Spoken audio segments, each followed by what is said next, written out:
Ang ikalawang sulat ni Pablo sa mga taga-Tesalonika. Ikalawang mga taga-Tesalonika, Kabanata 1.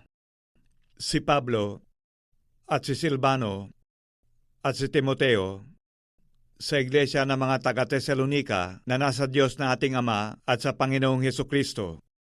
Sumainyo nawa ang biyaya at kapayapaan mula sa Diyos Ama at sa Panginoong Hesukristo.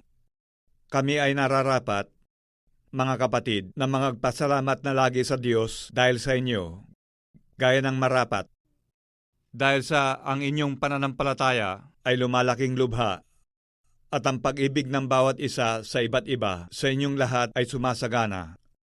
Anupat kami sa aming sarili ay nangagkakapuri sa inyo sa mga iglesia ng Diyos dahil sa inyong pagtitiis at pananampalataya sa lahat ng mga pag-uusig sa inyo at sa mga kapighatiang inyong tinitiis na isang tandang hayag ng matuwid na paghukom ng Diyos upang kayo'y ariing karapat-dapat sa kaharian ng Diyos na dahil dito'y nangagbabata rin naman kayo kung isang bagay na matuwid sa Diyos, nagantihin ng kapighatian ang mga pumipighati sa inyo.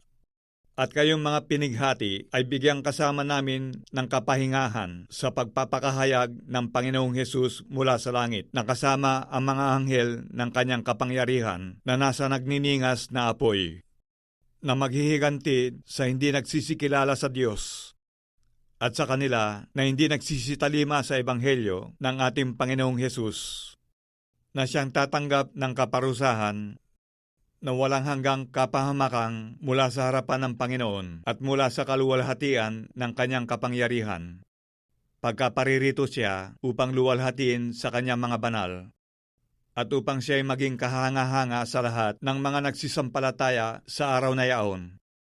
Sapagat ang aming patutuo sa inyo ay pinaniwalaan.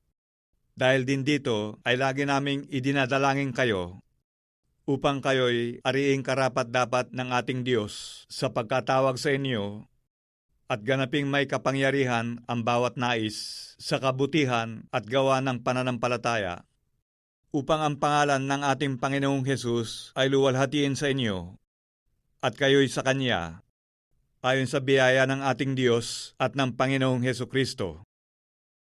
Mga taga-Tesalonika, Kabanata 2. Ngayon aming ipinamamanhik sa inyo, mga kapatid, tungkol sa pagparito ng ating Panginoong Hesukristo at sa ating pagkakatipon sa Kanya, upang huwag kayong madaling makilos sa inyong pag-iisip, at huwag din naman kayong mabagabag maging sa pamamagitan man ng Espiritu o sa pamamagitan ng salita o sa pamamagitan ng sulat na waring mula sa amin.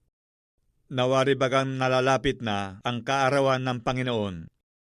Huwag kayong padaya kanino man sa anumang paraan, sapagkat ito'y hindi darating, maliban nang dumating mula ang pagtaliwakas at mahayag ang taong makasalanan, ang anak ng kapahamakan, na sumasalangsang at nagmamataas laban sa lahat na tinatawag na Diyos o sinasamba.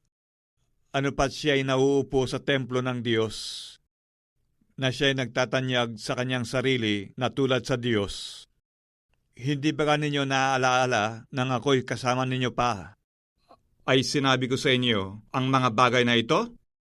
At ngayon nalalaman ninyo ang nakapipigil upang siya'y mahayag sa kanyang talagang kapanahunan, sapagat ang hiwaga ng kasamaan ay gumagawa na, lamang ay may pumipigil ngayon hanggang sa alisin ito, at kung magkagayoy mahahayag ang tampalasan na papatayin ng Panginoong Hesus ng hininga ng kanyang bibig, at sa pamamagitan ng pagkahayag ng kanyang pagparito ay lilipulin siya, na ang kanyang pagparito ay ayon sa paggawa ni Satanas na may buong kapangyarihan at mga tanda at mga kahanga-hangang kasinungalingan at may buong daya ng kalikuan sa nangapapahamak, sapagkat hindi nila tinanggap ang pag-ibig sa katotohanan upang sila'y mga ligtas.